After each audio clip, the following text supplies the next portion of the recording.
Welcome to Malpractice Podcast.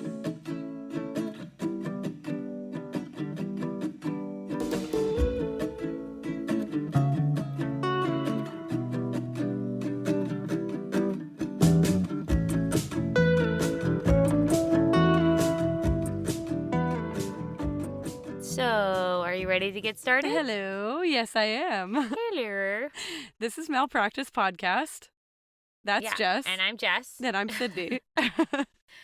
And we are here. We're here. We're ready. We're in this. Mm-hmm. Let's get going. It was Sydney's surprise birthday this weekend. Oh, that's true. That's true. Surprise. My husband and Jessica, my husband with Jessica's assistants, surprised me.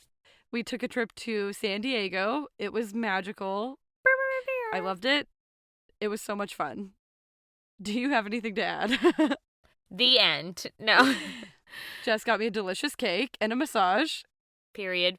Eric did a great job. Shout out to Eric. And tell me what more anyone wants than a trip with a cake and a massage. Tell me what more.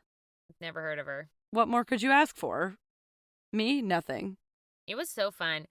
And then Sydney's parents came too. Who My parents came. I'm obsessed with. So it was also good for me. Same. I'm also obsessed with my parents. So wins all around. Everyone's winning. San Diego's lovely. If you've never been there, highly recommend it. However, the gondola ride at the zoo done messed up. So we basically got some giant alcoholic, what do you call them? Snow cones. Snow cones. I was going to say smoothies. It's not a smoothie. It's a snow cone. Ew, an alcoholic smoothie. That sounds disgusting. We got giant alcoholic snow cones. We were having a bop, having a good old time. Got on the gondola ride at the San Diego Zoo and got trapped. Like maybe, how high off the ground do you think we were? 40 feet? I don't even want to know. It was so scary. We were about, I'm going to say 40 feet off the ground, maybe higher. It was higher. It was between like 30 and 40 minutes. Yeah, no, it sucked. And they kept making this announcement that was like, it's not an emergency, don't worry. And I was like, the more you say that, the more I feel like the death more is worried imminent. I am. Yeah. Yeah. Also, like, it's not an emergency for you, guy, making the announcement. Like, you're not in a gondola hovering above the lion enclosure. It's correct. You're not. So shut your mouth. And I am. And I hate it. Yeah. My mom, on the other hand, was like, throw up a hot dog for us to the people on the ground. Yeah, she was having a good time. Yeah, she was fine. She was taking a snooze. Yeah. We, on the other hand, not having fun. Very scared. I'm also terrified of heights. And then we were done with the zoo. Yeah. Yeah, we were done after that. We said bye-bye. Getting trapped on a gondola at the zoo, number one, was something I never thought I would have to talk about. And number two, never wanted to experience that. No. I'm like so scared of the zoo, y'all. I can't. I'm like, let's not get close to the enclosures. Some of those enclosures, it feels like maybe they haven't done their due diligence on, because I'm like, I know a jaguar can jump that far. Period. Or the tiger. Y'all already know how I feel about tiger attacks. Correct. You cannot underestimate a tiger. You cannot be more prepared for a tiger. If you feel like you're the most prepared, you're wrong. You're wrong. There's something that tiger can type you an email. That tiger will kill you. I'm so scared of tigers. As you should be. Tigers are terrifying. They're so terrifying. They're killing machines. Have you seen their claws? Killing machines. And I'm like, I don't really want to be close to a tiger. Nope. Nope. I don't get a feeling of like, wow, look how cool that tiger is. I get a feeling of like, that thing will eat me and my whole family. Yes. Yes. Sydney's mom and I have the same zoo going attitude, which is like, stroll on by, quick walk, get my steps in. Everybody else is like reading the information. We're like, peace out, Girl Scout. I want a pretzel. We had like 55 pretzels at the zoo experience. We did eat 55 pretzels. But your mom and I were talking about, because people stop to look at birds, which is something I just will not do. I don't like birds, and I think they're the most boring animal. I'm so sorry. And then we were in the quote-unquote shark exhibit, which had like one shark in it, and it was like a leopard shark because it had leopard spots and nobody can come up with an original name. Correct. And she was like, "Do you like this?" I was like, "This is number 2 on the list of things I don't care about." The birds and then this big aquarium of fish. This is also partially my fault because when we go to the zoo, the only thing I want to know from everybody I'm there with is like, what are your top 3 exhibits? If the answer is not like elephant and giraffe as your top 2, you're just wrong. No, I love elephants. I could have stayed looking at those elephants all day. The elephants are always for me the highlight. They're so cute, and he was scratching his back. Remember? They're geniuses. They're so smart. They're a matriarchal society. They can do cool things like draw paintings. Elephants have funerals for their dead. Like, they're so smart. Yeah. They're the best. They're so cute. What else? We ate all the time. I'm still full. A massive amount. Yeah, I'm still like recovering. What else? It was so fun. It was just a really good trip. It was super fun. We hope you all have fun holiday plans. We're chilling for the holidays. Speaking of holidays, on a slightly grimmer note, this is a sad transition, and I'm sorry. We want to send our like thoughts and vibes and prayers to the people who passed away in Wisconsin after, a car drove into a parade full of people. The 6th victim passed away today, and honestly, I have no words besides this is a senseless act of really sad and disgusting violence. Yeah. And we're so sorry for the people who have lost a loved one, and our thoughts are with you. Yeah, and I hope that you get justice. That's all that we can say because 100%. It's disgusting and it makes zero sense. Yeah, I was reading some of the obituaries and the family's post today, and one of the people who passed away was a member of the Dancing Grannies squad. No. Yeah, I can't imagine. Not the Dancing Grannies. I can't imagine losing someone who is so full of life and so bringing so much joy to the people of that community.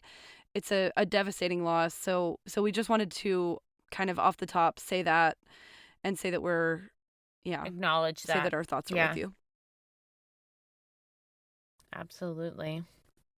You want to get into the meat of this episode now after that super depressing topic? I don't know how to transition now. I'm just like, there's no transition, and I don't even know why we're pretending like we try to have transitions at this point. Okay, I'm gonna let Sydney do that little introduction because she, y'all, loves the person we interviewed. Granted, he's really cool. I will say, like, he's got to be the top 3 of the coolest people we've talked to. Yeah.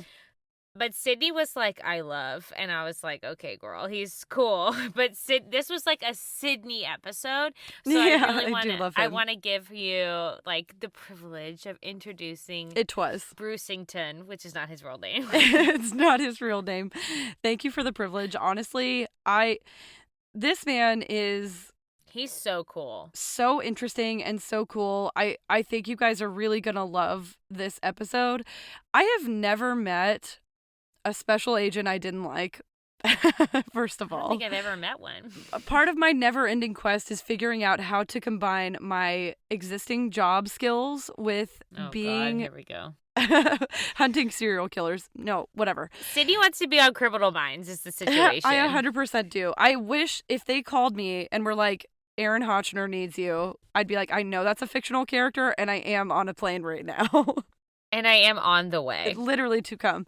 So our guest today is Agent Bruce Sackman, who spent his life investigating medical serial killers. 3 words that you don't want to see in the same sentence. Coolest man ever. So cool. We're going to talk to him today about angel of death style murderers who use their positions as healthcare professionals, and they often get away with crimes for extended periods of time and end up with insanely high body counts because of the nature of their crimes. Yeah. Because of their field being doctors, nurses, and medical practitioners, this particular type of murderer is often very difficult to track. But that's exactly what our guest today does. We're going to hear all about exactly how retired Special Agent Bruce Sackman uses his experience and skills to hunt the doctors and nurses who kill veterans. Bruce Sackman is the retired special agent in charge of the U.S. Department of Veteran Affairs Office of Inspector General. I know that's a mouthful. And he's also the co-author of a fantastic new book called Behind the Murder Curtain. We'll link that in our show notes. Which we both purchased. We both purchased and started reading. A It's fantastic. It's so interesting. I think you guys are really going to like this episode today. Bruce Sackman, despite having the name Bruce Sackman and being forced to go into being a special agent. Have you ever heard a more special agent name than Bruce Sackman?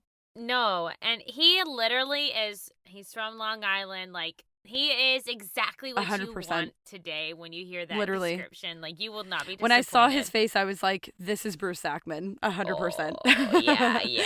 You about to be a good time. He's a great time. You guys know, like Jess said, I love medical crime. I love true crime. I was so excited to talk to someone who dedicated their lives to doing such a cool and necessary job. So, yeah. Without further delay, take it away, here's Bruce. Yeah.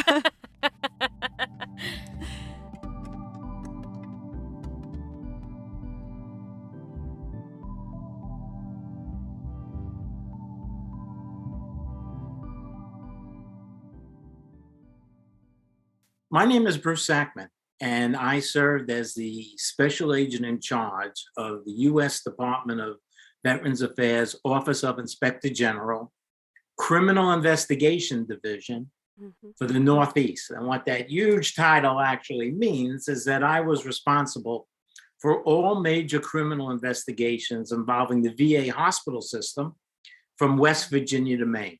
And actually not even the hospitals, but the outpatient clinics and the regional offices.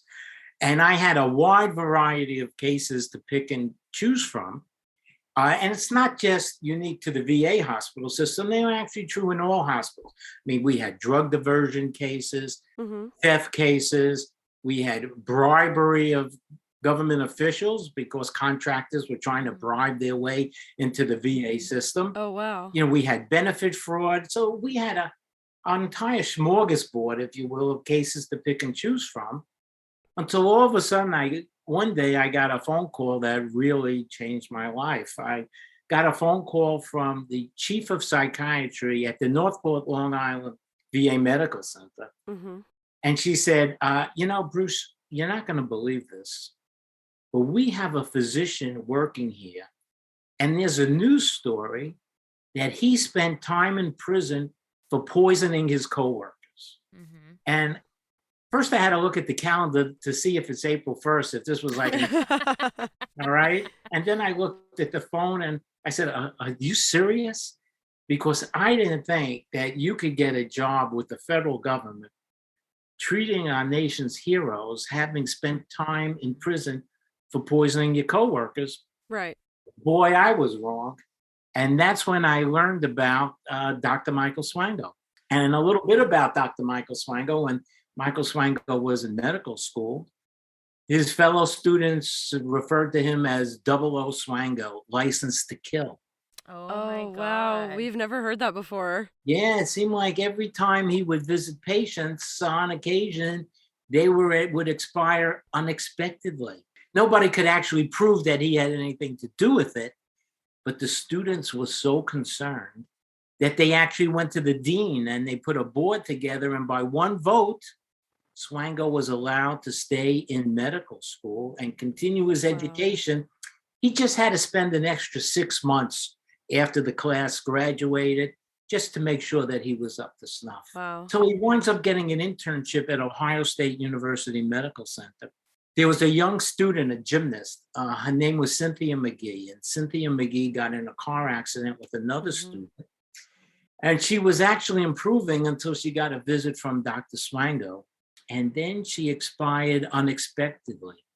But Michael Swango didn't get charged with that murder. You know, the student who hit her with his car, He got charged with faking a homicide. He didn't Wow. kill Wow. Cynthia McGee, though. It was actually Dr. Swango who killed Cynthia McGee. So all of a sudden now at Ohio State University, they're saying, patient seems to be dying unexpectedly here, but we can't prove it. We can't prove that it's Swango, but we don't want him to work here anymore. So he left and he went to his first love, I guess, which was actually being an emergency medical technician, Mm-hmm. because he loved the excitement of pulling up to an accident and, doing his first aid and showing off to the staff all his skills, because after all, he was a physician, they weren't. Right. And he's doing a pretty good job. And then one day he decides to bring in some donuts for his coworkers. And that night his coworkers go home and they all get sick. And Swango's calling him up and he's saying, tell me the symptoms. Tell me what happened to you. Tell me everything. Because he was reliving the excitement Oh. the first time when he actually put the poison on the donuts. And the second time is hearing how they suffered from that. Oh, Wow. wow. So these EMTs were not stupid. Wow. Expected something. And about 2 weeks later, Swango comes in with some iced tea. Sure. And he says, hi, guys. I have some iced tea. Right. Would you like some iced tea? And they go, oh, yeah, sure. We'll have it later. All right. And they have it tested and it's loaded with arsenic. Oh my God. So they call the police and the police do an excellent investigation. They arrest him. They go to his home. They find arsenic. They find books on arsenic. And the next thing you know, he gets sentenced to, I think it's 3 years in jail for poisoning his coworkers.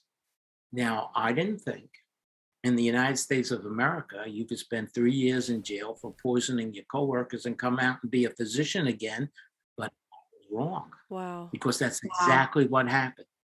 And Michael Swango, being a sociopath, could be very charming and very, very convincing. Sure. So he comes out and he changes his name and he starts forging all kinds of documentation showing that he spent time only 6 months in jail because he was an ex-Marine, tough guy, and he got a barroom brawl and he got sentenced to 6 months in jail.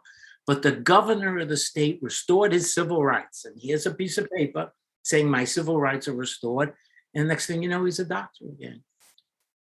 So he's working on the West Coast at a VA hospital, and he actually meets a VA nurse, and they fall in love, and everything's going beautiful until the story comes out that he had spent time in prison for poisoning his coworkers, and then everything goes bad. All right. And she breaks up with him. She goes back to Virginia to mom and dad, and she says, I've been getting all these headaches, and I'm so depressed over what happened. I really love this Michael Swango. I'm just so depressed. I get so many headaches.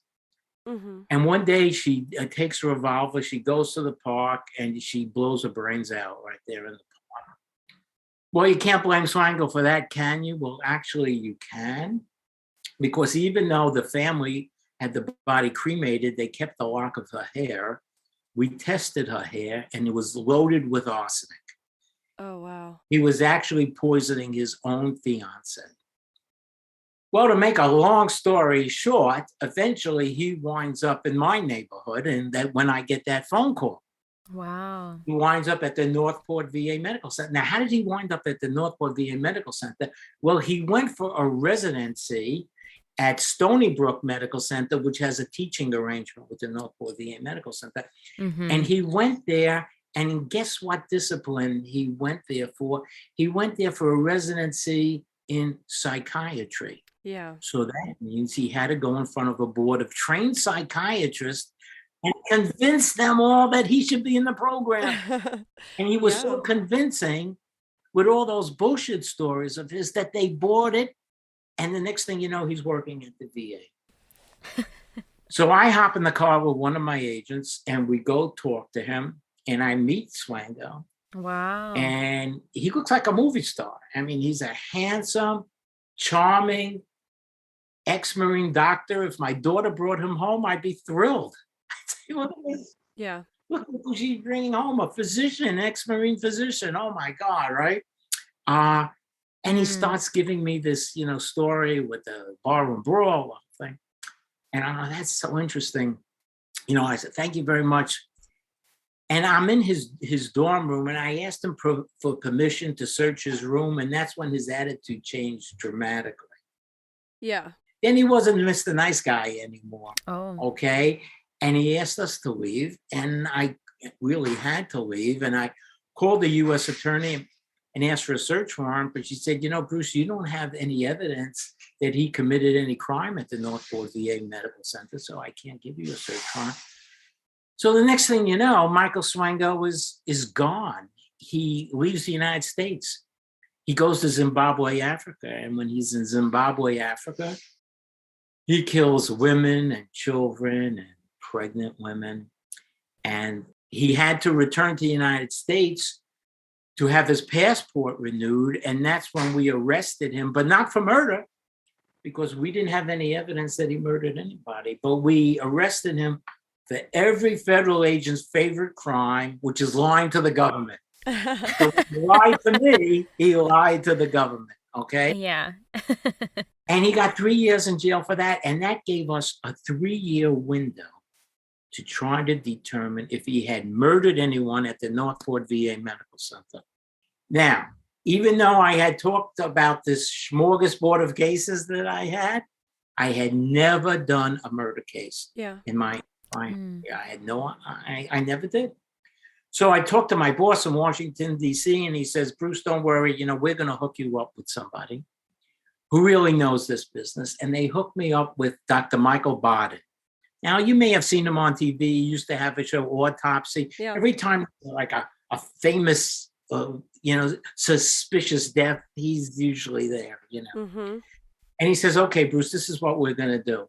He says, the first thing we're going to do is we're going to pull every medical record of every patient who was at the Northport VA when Michael Swango was there, because he used to, rotate and walk around and go to all the wards and everything, okay?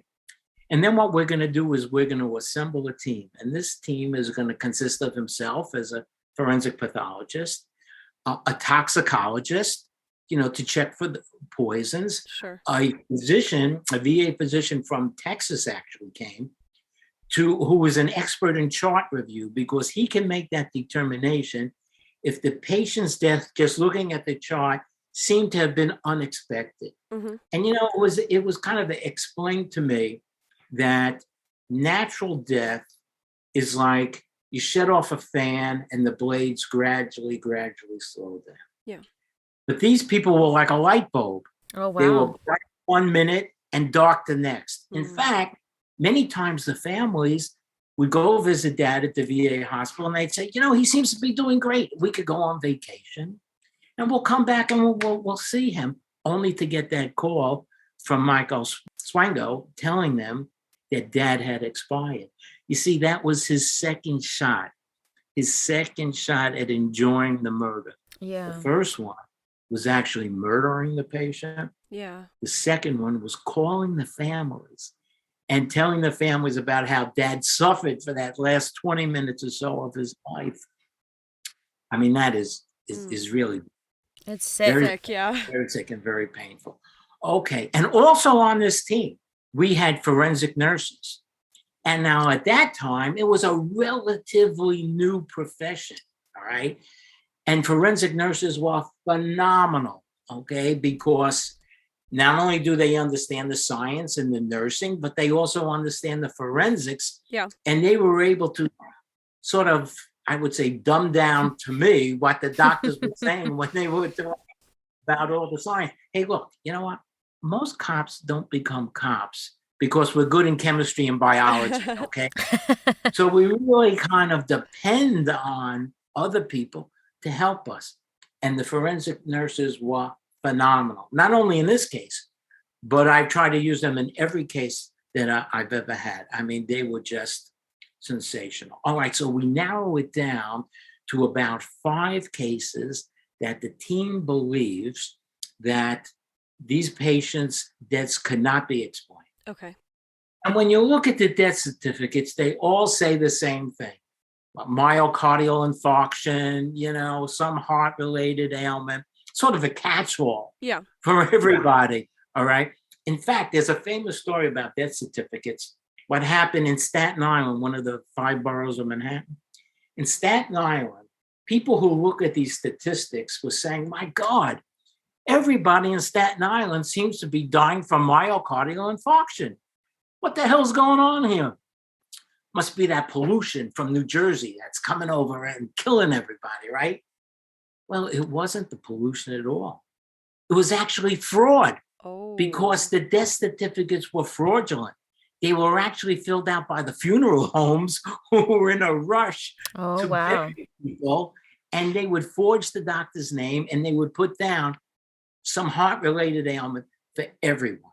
Oh, wow. Okay? Yeah, you can't do So- that. Really? Yeah, Okay.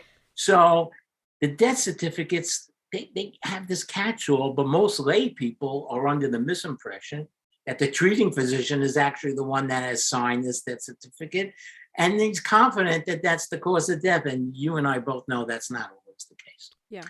Okay. So we narrowed it down to these 5, and the next thing we have to do is go visit the families.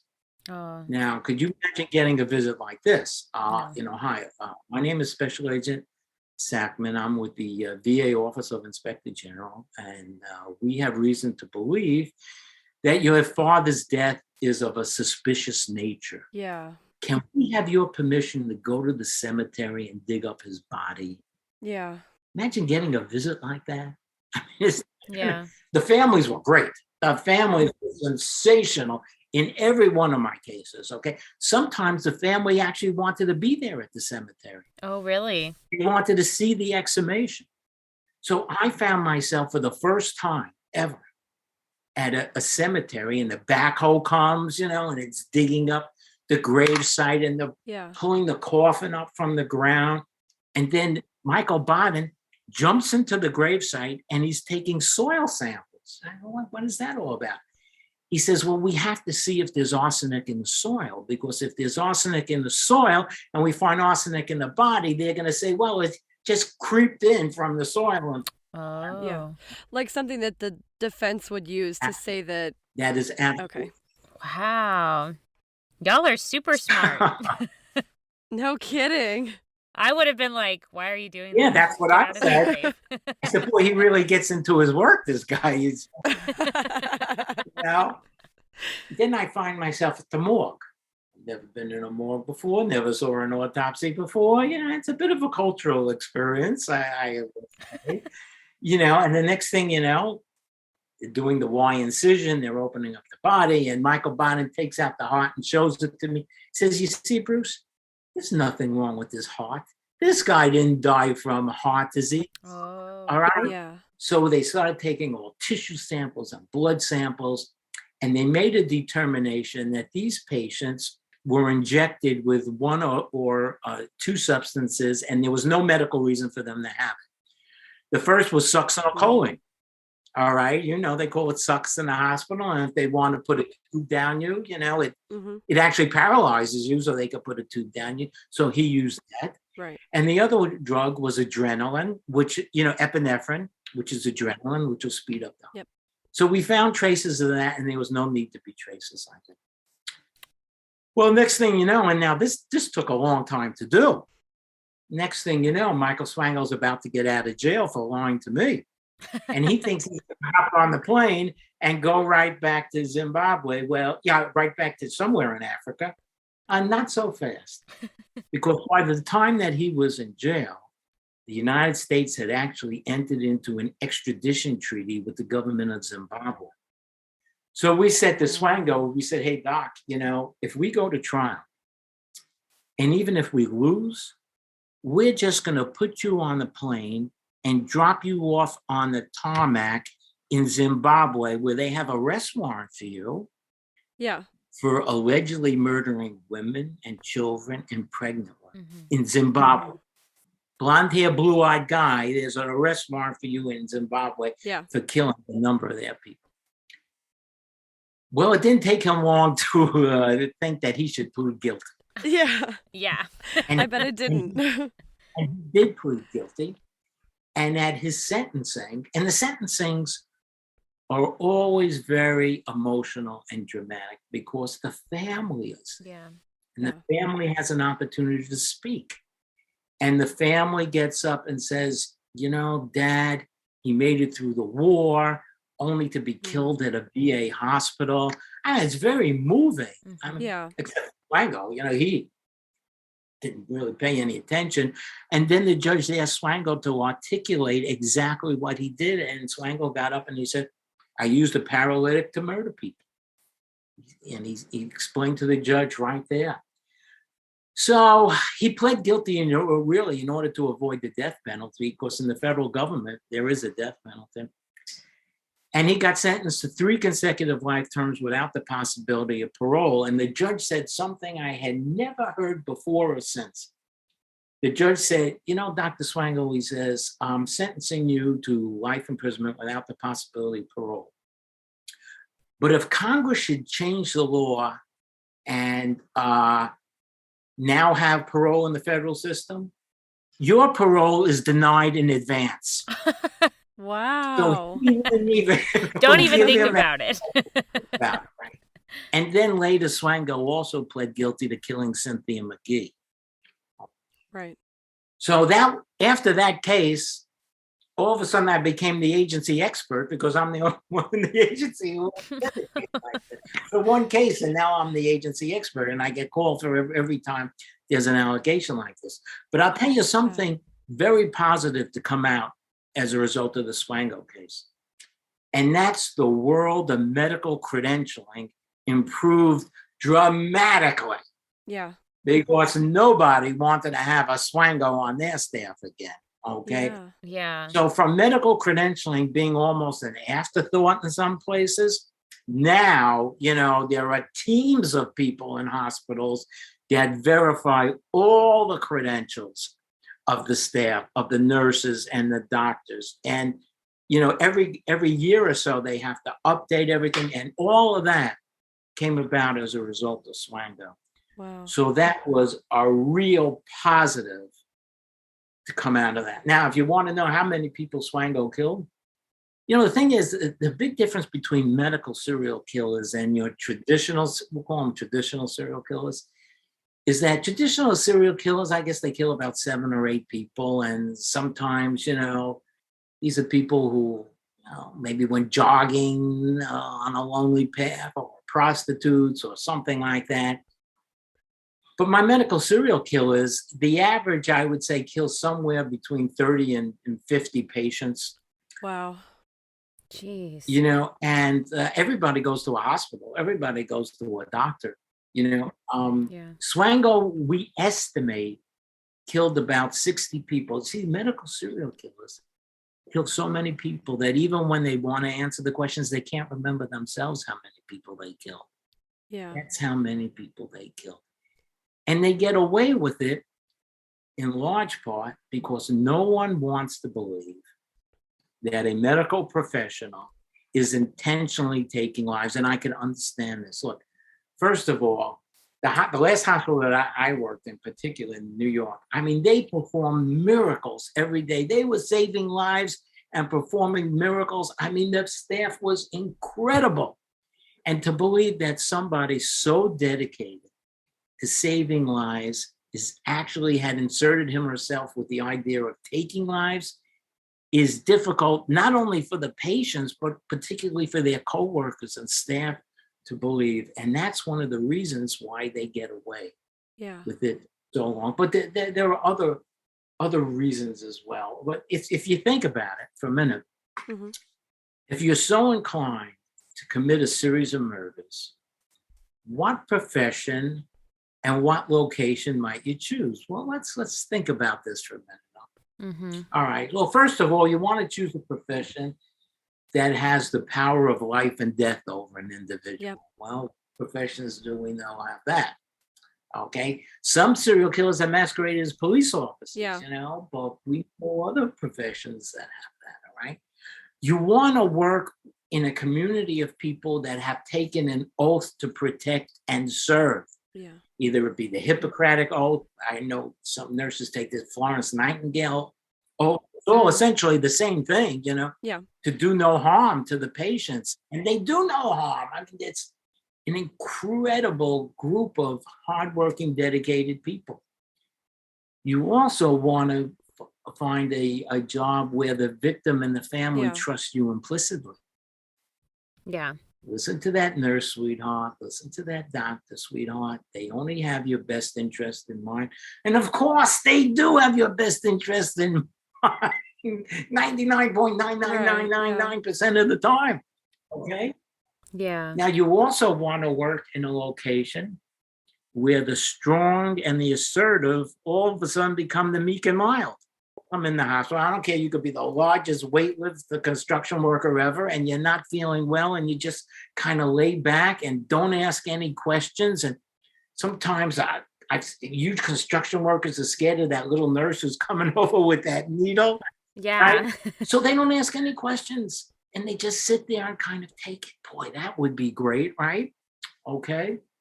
Now, how about working in a field where there's a real shortage of people? Yeah. In some parts, even in the United States, it's very difficult to find doctors and nurses. I mean, look, we have to go all the way to the Philippines. Yeah. I mean, I've heard of nurses coming in from Ireland. So, you know what? If we didn't do such a great job, particularly during the pandemic, of a background investigation, well, forgive me. We couldn't find anybody. Yeah. We couldn't find any staff here, okay? Right. So I heard I think this might have been from your book about Kermit, Texas. There was a case in Kermit, Texas. because I know you're Texas ladies, and We are. I don't want to get you angry, but I got to talk to you about Kermit, Texas, okay? All right, so let's talk about Kermit, Texas. It seems like Texas has a lot. Okay, correct me if I'm wrong. Does Texas have a lot more medical serial killers than other places? It does for some reason. I don't know why. I don't know why either. All right, let's talk about Kermit, Texas, okay? Kermit, you know what? It takes a lot of courage to be a whistleblower in a hospital. Yeah. A lot of courage, okay? Yeah. I'll tell you that of stories, and I think this is also in the book, about nurses who blew the whistle on Kristen Gilbert in Massachusetts. And after she was convicted and they returned to work, they were ostracized by their fellow workers. We work so hard to save lives here. And because of you and your whistleblower activity, every time people drive by the hospital, they say, that's where the serial killer worked. Nobody talks about how we save lives. Nobody talks about all the wonderful work we did. Why did you have to call the police? Why did you have to start this investigation? Look how you harmed the hospital. And so whistleblowers have a very, very tough time. Now, keeping that in, without any mention of Kristen Gilbert, who she killed, it was higher than 30, right? It was about 30, because we're not even sure ourselves, but we estimate about 30 veterans. I hope you're going to talk about that one too. I'm going to talk about that too. Okay. Kermit, Texas. So Kermit, Texas, there are two ladies who are the entire compliance department of the hospital. All right. And they suspect this doctor of harming patients. All right. So they go to the management, and the management says, do you know how hard it is to find doctors in Kermit, Texas? Why, we have to go all the way. You know the story, right? Yeah. Well, I want to ask you a question, nurse, because you're bringing these allegations forward. Is your background so perfect? I mean, if we drug tested you now, are we going to? Oh, wow. Is your license up to snuff? Or, have you completed everything you're supposed to complete? Because once you make these allegations, in some way, you're like kind of under investigation as well. Yeah. So you should. It's like shooting the messenger. Right. You sure you still want to do this? So these nurses say, holy cow, what the hell are we going to do now? We went to management and they told us to go back to our room and shut up. So one nurse says, I have an idea. Let's send an anonymous letter to the Texas Medical Board about this doctor, which they do. And the doctor gets wind of it, and boy, is he pissed. Yeah. So he calls up the local sheriff, who happened to be one of his patients, and he says, Sheriff, his name was Robert Roberts. Sheriff Roberts, I think these two women are intentionally trying to harm my reputation. I want you to help me. And the sheriff says, don't worry, Doc, I'm on the case. And he gets a search warrant, and he goes into their hospital computer, and he discovers that they're the ones who authored the anonymous letter to the state, and actually has them arrested and charged with misuse of official information, which is a felony. Wow. Okay. So these women get arrested, they get taken out, they lose their job, and they go to trial. And the jury's out for about 20 minutes, and they come back and they say, are you kidding me? These nurses deserve a medal for what they did, not to be criminally prosecuted. Good. And they won the case and they got money back and all that. But what kind of message does that send out Right. to every other nurse or doctor who's thinking about bringing these allegations forward? Okay. Do you want to wind up like these two nurses in Kermit, Texas? Yeah. I don't think so. So Kristen Gilbert in Massachusetts. Now, you know what? My vision of a serial killer had always been like a crazy Charles Manson type. Crazy head and a swastika on his Yeah. Just a total whack job, right? Yeah. Here comes a typical soccer mom. You know, oh, hi, Bruce, how you doing? Yeah, I'm taking my kids to the game. I'll talk to you when I come back. And she actually used epinephrine, by the way, to kill people. And Yeah. and why did she kill people? You know, we really need to talk about the motivation. And her case is a perfect example of what used to be known. I have a new name now, but I like the old name, which was Munchausen syndrome by proxy. Yes. Okay. Also known as fictitious disorder. But Munchausen syndrome by proxy is a cooler name. Yeah. So I prefer to use that. So what is Munchausen syndrome by proxy? Well, sometimes you hear stories about a mother that will intentionally harm a child, bring that child into hospital to show the staff what a caring mother she is, you know, to get all this attention and all this sympathy. Yeah. Well, in the cases of nurses, and this is true not only with Kristen Gilbert, this is true all over the world. And I can tell you about some glaring cases of this, particularly one recently in Germany. She would crave the excitement of a code. Right. And you know what a code is? Somebody goes in a cardiac arrest, the bells and whistles are going off and they're running you. All hands on deck, yeah. Right? It's very exciting. And she used to love that excitement. So she would intentionally put people into a code and then show off in front of the staff how her skills were in trying to save the patient, even though she coded the patient to begin with. All right. Wow. And interesting, because at the VA, the people who had to respond to the code, not only the doctors and the nurses, but with a VA police officer who happened to be her boyfriend. Oh my gosh. Yep. Well, actually, The drama. There was actually like grab ass going on during this code. And at one point, she straddles the patient and her dress goes up and her garter belt is exposed. I mean, right. So it was even for her, even like a sexual experience as well. Wow. And when you look at the evaluation of many of these medical serial killer nurses, you will see they're like average nurses, except when it comes to a code. That's when they get an outstanding rating, the best rating. Yeah. They are super at codes. Curiously, they get more codes than anybody else. Right. All right. But when you look at their evaluation, and they all read the same.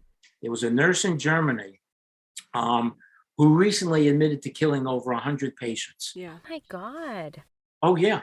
And he went from hospital to hospital killing patients. And the first hospital never said anything to the second hospital and never said anything to the third hospital. And there's a famous nurse in New Jersey, Nurse Cullen.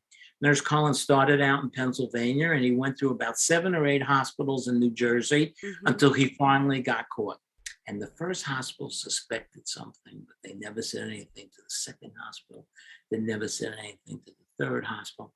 So in Germany, and I work with the German police on this, and by the way, they're very thorough, as you can imagine.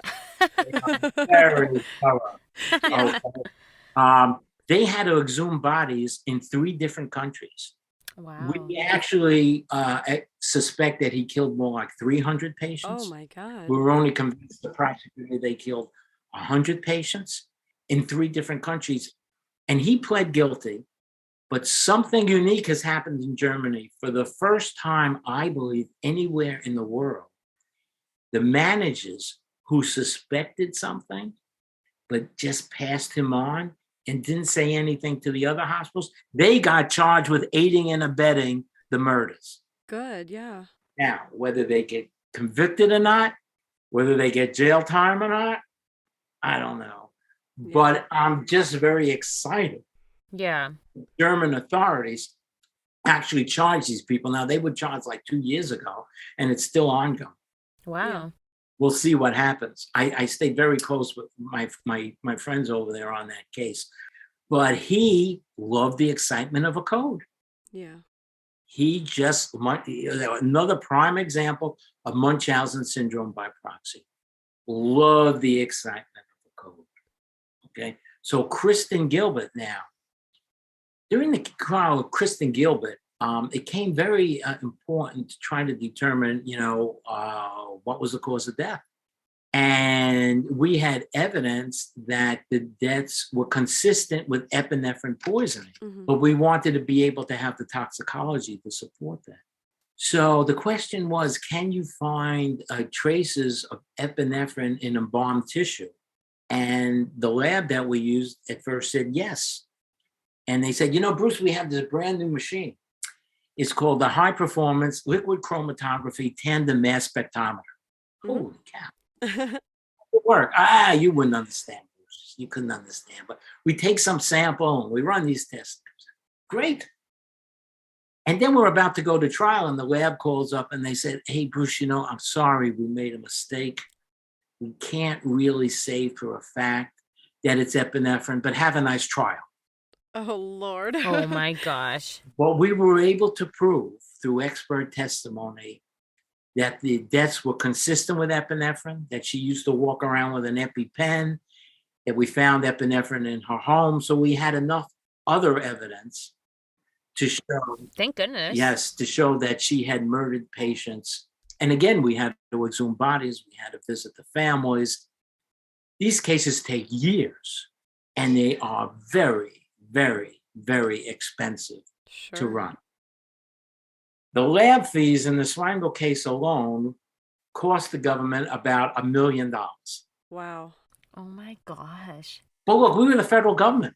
We had that money. I mean, we write checks for $1 trillion every day, it seems. And money doesn't mean anything anymore.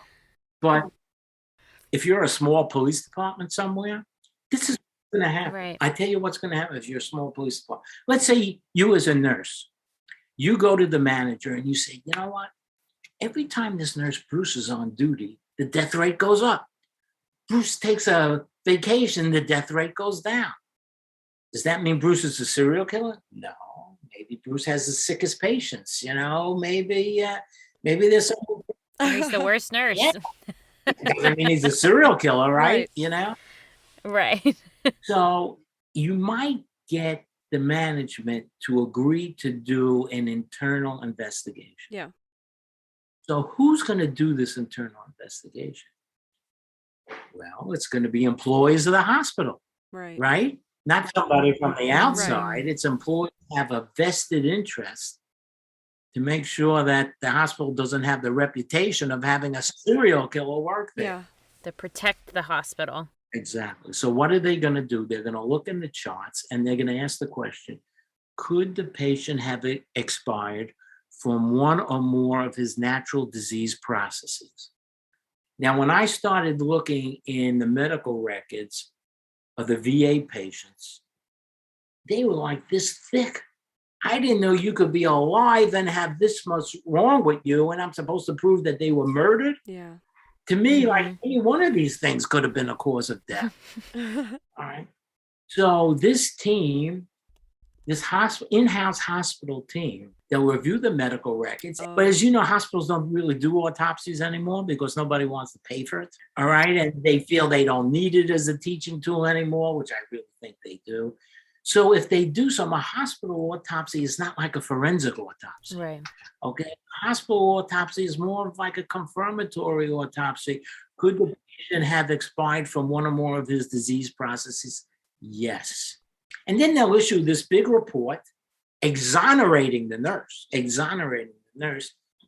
And then the police will come around, okay? And the police will come around and they'll hear this from the director of the hospital with one of his attorneys, of course. They'll hear this, well, thank you very much, officer. We were as concerned as you were about this man. So we appointed a board of our very best physicians and nurses, and they looked into the charts of these patients. We ran all these tests, and we came out with this report that shows that all these patients expired as a direct result of their natural disease processes. Yeah. Now, if you want to challenge that, officer, if you're prepared to challenge that, well, you go right ahead. Now, how many police officers are going to say, thank you very much, Mr. Director, take that report and walk out? And that's another reason why medical serial killers get away with so many murders, okay?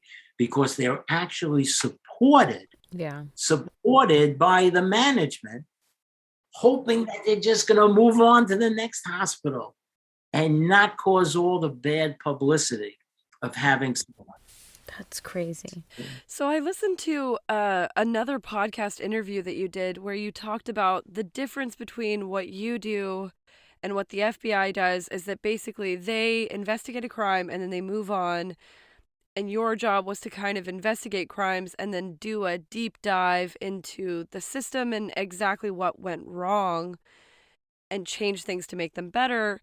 Do you think that if we started looking at management and holding them responsible like they did or they're trying to do in that case in Germany, do you think that that would motivate people to have a more vested interest in not passing off bad or potentially like bad actors moving on? Absolutely.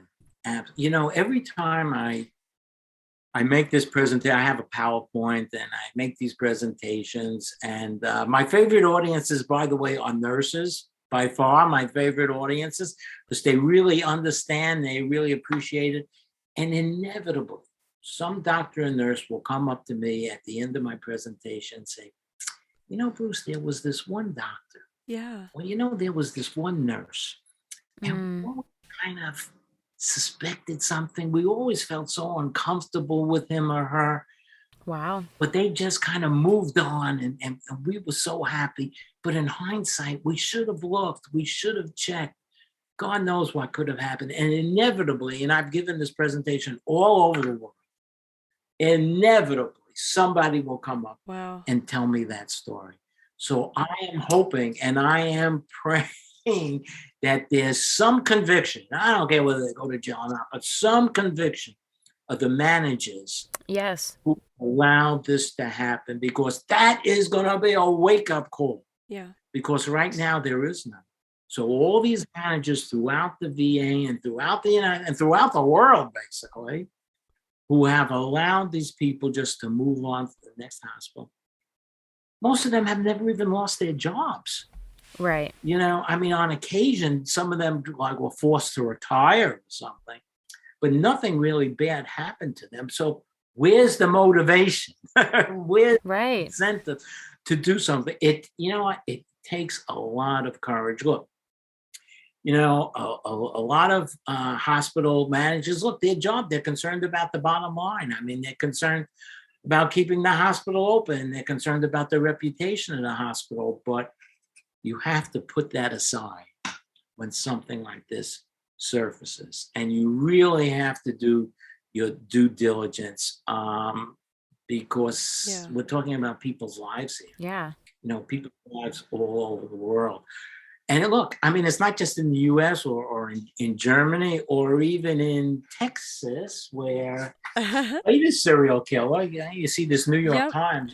I read about this. Because on the Behind the Murder Curtain website, there's a tab for the recent medical serial killers, and I was reading about this. Please tell us. Yes, this is the most recent one. Texas nurses found guilty of killing 4 patients by injecting them with air. Yep. He had been trusted with the care when they were at most vulnerable, but prosecutors say that William Davis secretly preyed upon recovering heart surgery patients at a Texas hospital where he worked as a nurse by injecting air into their arteries. And why did he do that? Well, in a conversation that was recorded with his wife, he said he wanted them to stay in the ICU longer so that he could get overtime money. Oh my God. Oh, wow. I don't know if that's true or not, but that's what he said. But financial motivation on rare occasion does occur. Let me just dig up this one Oh no. Texas story. Okay, We're ashamed. This It's goes back fine. I'm gonna pick on Texas. You ladies are gonna hate. All right. Oh, no. 2016 article in the New York Daily News. Homicidal hospice CEO in Texas ordered nurses to execute patients by overdosing medication in crude cost-saving plan. Familiar with this Nope. case? Nope. That's crazy. So this is the way this is the way it works. It's not so crazy. Look at it this way. It's a little crazy. You know what? You have a hospice, and how do you get reimbursed for hospice? Well, you get reimbursed for a certain amount of time. If you take patients in too early, not only will your reimbursement start, you might actually be fined for taking patients too early. So if you're the director of this home and you say, you see this guy Bruce over here, if he's still with us for 2 more days, not only are we not going to get reimbursed for his care, but we may be actually penalized and have to pay a penalty because we took him too early. So you know what? Let's make sure Bruce doesn't live past that time so we don't lose any money and you don't lose your job and we don't have to close up. And that's what happened.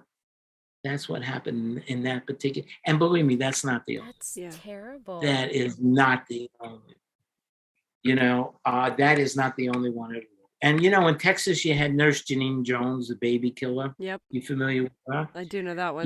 So yeah, Texas has had their share. I mean, but just come relocate here and figure it all out and stop everyone from being trash. You're our only hope, honestly. And you know what? Sometimes we're not successful in prosecuting these people. Oh, really? Oh, yeah. There was a nurse in Italy who not only did she kill patients, but she took a selfie of herself with the patient. Yep. Okay. And she used potassium, but she was acquitted because patients did not die immediately after she gave them potassium. They died like 5 or 6 days later, so it couldn't be proven that potassium was actually the cause of death, and she got away. And the one that sticks in my craw, because I'm far from Mr. Perfect, is the case of Richard Williams. It's in the book. Mm-hmm. All right, Richard Williams is the only alleged serial killer in my portfolio that still keeps me up at night. Richard Williams allegedly killed about 60 veterans at the Harry S. Truman Medical Center in Columbus, Missouri. And I believe he used succinylcholine. And it's very interesting because this is a case, again, code junkie. Again, the management supported him completely. The management, they came out with this brilliant idea. They said, you know what? We have an idea. Let's assign another nurse to work with Nurse Williams and see if he's actually doing anything. So when the second nurse was with Nurse Williams, he was fine. Right. But when the second nurse had to, take a day off, take a little vacation or something, guess what happened? The death rate went up. Yeah. So the family of one of the victims actually sued the hospital. And the judge agreed that, in her opinion, she thought that Nurse Williams had actually murdered these patients. Yeah. But there's a different burden of proof, as you know, in a civil case than there is in a criminal case. In a civil case, the burden of proof is just a preponderance of evidence. So it's only 51% of the evidence. So my wonderful forensic nurses had reviewed the cases after the FBI and the IG really failed to come out and they did an excellent job, but they just couldn't determine the cause of death. And it was my forensic nurses who actually made the determination, in their opinion, that it was succinylcholine. So again, we went to the lab. And the lab said, Bruce, I have this wonderful machine, it's called the high performance, the thing. Tested, and it came out, and he says, yeah, succinylcholine. So Richard Williams gets indicted for 13 counts of murder. And then I get that phone call from the lab. I see on my phone, the lab's calling. I didn't want to pick up the phone. I was actually afraid to pick up the phone. Yeah. And they say, look, Bruce, I'm sorry. We can't really say it's succinylcholine, but have a nice try. And unlike Swango and Kristen Gilbert, the VA at this location is not the exclusive territory of the United States. It's actually something called proprietorial jurisdiction, which means the state has the jurisdiction in these cases. And the state prosecutor refused to continue the case without the toxicology. So Richard Williams, he left the VA and then he went to a nursing home. And it's funny because when he went to the nursing home, you know what happened to the death rate? Oh, no. Yeah, it went up. And then he left the nursing home and he's not in medical practice anymore. So, he's my alleged serial killer. Yeah. Do I think he murdered these people? I absolutely do. But until the science improves, I can't really prove it. So I have to give him the title of alleged serial killer. And I'm hoping maybe one day things will change and maybe he'll have a come to Jesus moment and talk about it. Yeah. But in my opinion, he did murder these veterans. Yeah. And it's a terrible, terrible story. Really a terrible story. When you start investigating, how long do you typically spend on a case, would you say? Years. Look, you have to remember that, and there are ongoing cases right now. There was the last VA case was in West Virginia, a nurse killed 13 patients. There are ongoing cases now in the United States that I'm aware of, and they've all been ongoing for years because it's a tremendous time-consuming and, as I point, expensive process. All right? There are many, many witnesses to be interviewed. There are many medical records to review. There are bodies to be exhumed. There's toxic. You know how long toxicology takes to come back on something of this nature where you're not even sure of what you're looking for.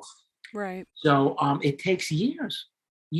I don't think you could do one of these cases in less than maybe 2 years. Swango took 7 years. 7 years. Kristen Gilbert must have taken at least 3 years. I have to go back and even take a look. Williams was ongoing for maybe 10 years on and Wow. on. In Germany, that case was at least 3 years long. Yeah.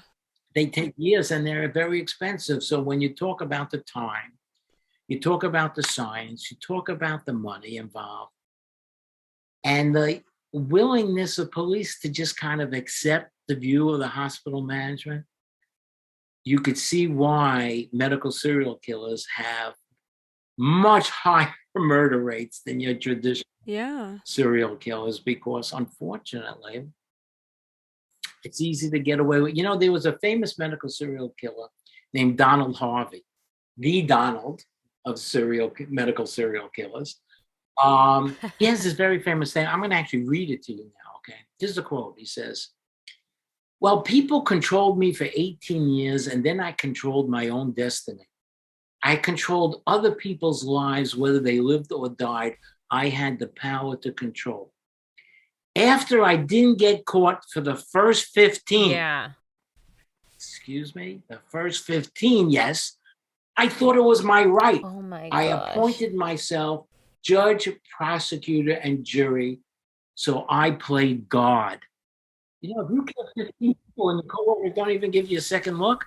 Yeah, that's true. Yeah, you probably are like, hey, no one stopped me. Who knows what? You'd start thinking, Is that Do you think that's why they do it? Like, I know you mentioned Munchausen by proxy is like one of the reasons that people do it, but do you think the other is just control and power? Yeah, you're getting away with it.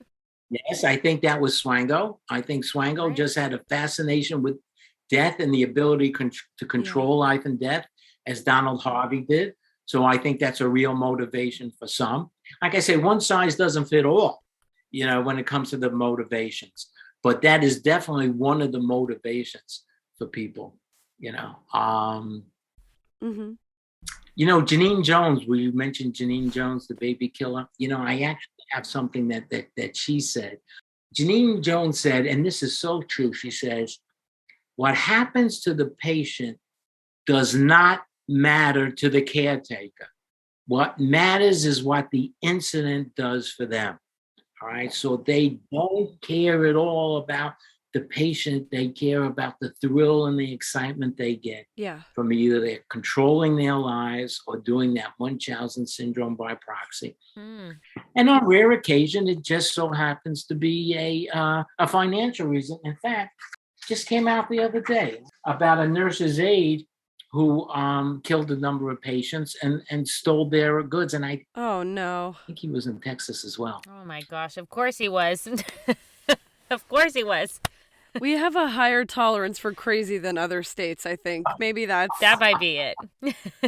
But the important thing here is in my little mission here is education. Yeah. To educate people just to be aware, and it's rare, but it does happen. Is it as rare as we think it is? I don't know, because it's so easy for people to get away with this for year after year after year. And to show you how easy it is, the number one world's champion serial killer is Dr. Harold Shipman in England. Dr. Harold Shipman killed about 300 of his patients, and he actually made house calls. Okay, he went from one house to the next house to the next house, and he used diamorphine to kill his patients. And the way he got caught, he actually changed the will of one of his patients and made himself the beneficiary, and that didn't go well with the family, so he got caught. All right.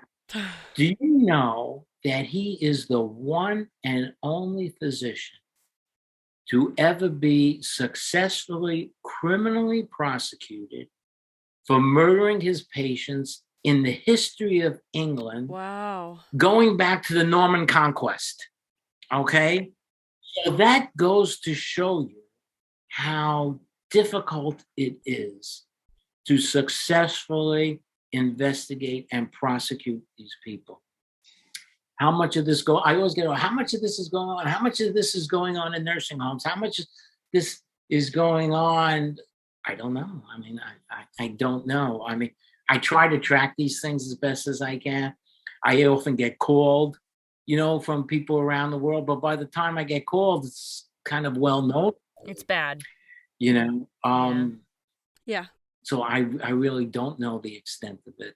And in the book, I have the red flags. And in the book, I have the red flags. And this is just an awareness, just to give people an awareness to look and say, you know what? Maybe we should pursue this a little bit further. Yeah. Maybe we just shouldn't move this person on to another hospital. Maybe we should do some internal investigation, or maybe we should get some outside help. Completely agree. And hopefully we're wrong. Hopefully there are some legitimate reasons for this. All right. Right. But the failure to act, I think is really terrible. What inspired you to write Behind the Curtain, the Murder Curtain? What was your inspiration there? Well, it's interesting. I was the president of the Society of Professional Investigators here in New York. Of course you were. And don't take anyone from Texas. They're not on par. And I got introduced one day as somebody who has this expertise in investigating medical serial killers. And there were two authors in the audience who said, wow, that sounds like our next book. And they were so fascinated by this. And anytime I've lectured on this all over the world, people always say, have you written a book? Do you have a book on it? And I never did, because I knew how, unless I self-published, which I had no desire to do, I just didn't want to do it. So I had a lot of help, and the gentleman who did most of the writing, he's since passed. His name is Jerry Schmetterer. He was an editor for the New York Post and the editor for the New York Daily News and an editor for CNN. So he really knew how to write. Sure. And that was very helpful, but I couldn't have done it myself. Hey, I couldn't have done any of these investigations myself. You know what? I don't care if you're the reincarnation of Sherlock Holmes. You cannot do these cases. Yeah. It takes a team. And I've said it 100 times. God bless these forensic nurses. Without them, and I don't want to insult all my other experts, but without them, I'm not even sure we would have made these cases. Yeah. That's how important their contribution was. And, I actually got awarded one year by the Association of Forensic Nurses for promoting this. Because, look, forensic nurses seem to spend almost all their time with sexual assault, which I understand is very, very important. Yeah. But don't limit yourself. Don't limit yourself just to that. You have such invaluable skills to help law enforcement with other investigations that every time I go to a conference of law enforcement people, and I went to the International Homicide Investigators Association this summer in Washington, D.C., and I say, utilize these forensic nurses.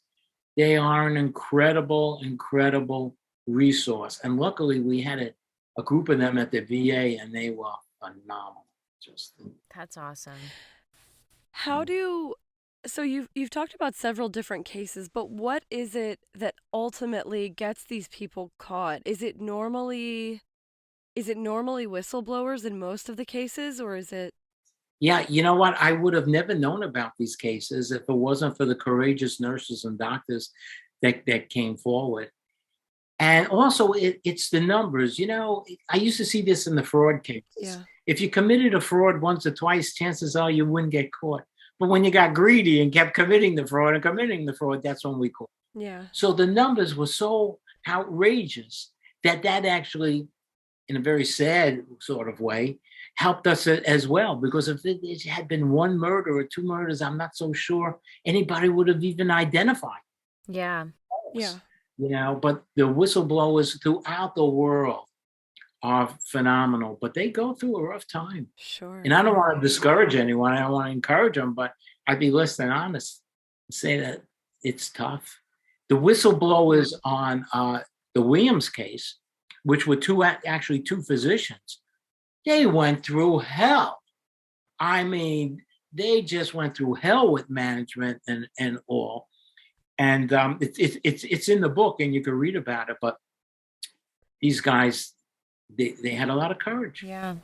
What was it like for you going back over cases that you had closed in the past while you were writing the book? That's an interesting question.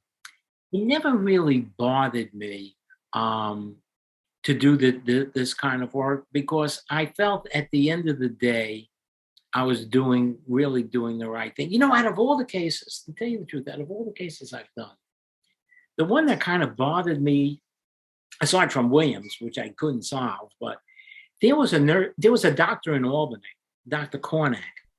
And Dr. Cornack and another doctor, they ran the Albany VA research department. And in order to do research, you have to meet the inclusion-exclusion criteria. In other words, you have to have the correct ailment and the correct blood work and the correct this and the correct that. So this doctor said, where the hell am I going to find 10 people that meet the inclusion-exclusion criteria? And he said, I know. I'll find people that are close, and then I'll alter their medical records to show that they actually do meet the inclusion-exclusion criteria when they don't. And that's what he did. And he put people in the study who should have never been put in the study, and they died. And he gave these people such hope. He said, look, if you go in this study, there's really no cure for what you have. But if you go in this study, there's a fair chance we could cure you, and you could go to your granddaughter's wedding and all this sort of stuff. So he really worked at defrauding these people into believing that they would actually get better as a result of being in these studies. And of course they didn't, and they expired. And so, when I met this guy, I thought I'd really like want to just put my fingers around his neck and strangle him. But he was like pathetic. Like he was a loser all his life. And this was it's not like I felt sorry for him, but I had like a completely different feeling for him. I didn't really have a hatred for him. Yeah. I mean, I hated what he did. And I'm glad that he pled guilty and was sent to jail, because it was a terrible, terrible thing. Imagine if it was your dad. Yeah. Got this, but it just kind of surprised me that I didn't have that total dislike for him like Swango. I mean, Swango would have loved to have seen hang from a tree somewhere. Yeah. I just had a different feeling for him. It's kind of surprised me. Really kind of. Is Swango the worst person that you've investigated, in your opinion? Yeah, I guess I think so. Yeah, I think so. You know what I particularly hated about Swango was how he would call up the families, Yeah. for that second bite of excitement. Yeah. That was pretty rare. My other serial killers kind of stayed away from that, but he so enjoyed it. Yeah. He wanted to get that second bite of the apple. So I'd have to say, but they're all pretty bad. Yeah. Yeah. I mean, got some winners to choose from here. Yeah, some collection. So the book, and here's the book. It's Behind the Murder Curtain. I just bought it. Oh, that's great. And I'd appreciate anybody who buys it if they put a little review on either Amazon or Goodreads, something like that. And there's a website with the same name, behindthemurdercurtain.com. Yeah. You could email me, and I love to talk to people and chat to people about this, and anything I could do to help, to educate people, to go somewhere with my presentation. I'm always eager to do that, because the more people who know about this, the safer we all are. Absolutely. Yeah. And we'll link all of that in our show notes. So if you're looking for Bruce's book, it'll be linked in our show notes. Bless your heart. It's fantastic. And the website, I will say, because it's really good. I've read several chapters. It is very, very good. It's so interesting. Thank you very much. Thank you very much. It was my pleasure to spend this time with you. Before you go, you've been super generous with your time, but we have one last question. We ask all of our guests, how do you take your coffee? I take my coffee black with a little bit of sweet and low, because I'm vegan. Sweet and low. Okay. Yeah, I'm vegan, so I don't have any plant-based. Everything is plant-based. Mm-hmm. I don't have any milk. If it has a mama and a papa, I don't eat it. Very That's vegan. Amazing. Wow. That's awesome. This was so awesome. I swear I could talk to you for hours. Thank you so much for being here today. Yeah. Well, it's certainly been my pleasure. I thoroughly enjoyed it. It's been a pleasure.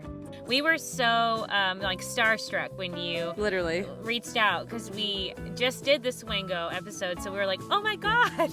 Oh, I'm glad. This is so cool. So we really do appreciate it. And the work you do it's amazing. It makes impact, right? It's amazing. We both have connections to veterans, so we really care about that work specifically too. So we really do appreciate it. Thank you very much, and you guys have a great evening. Thank you so much. too. We'll see you soon.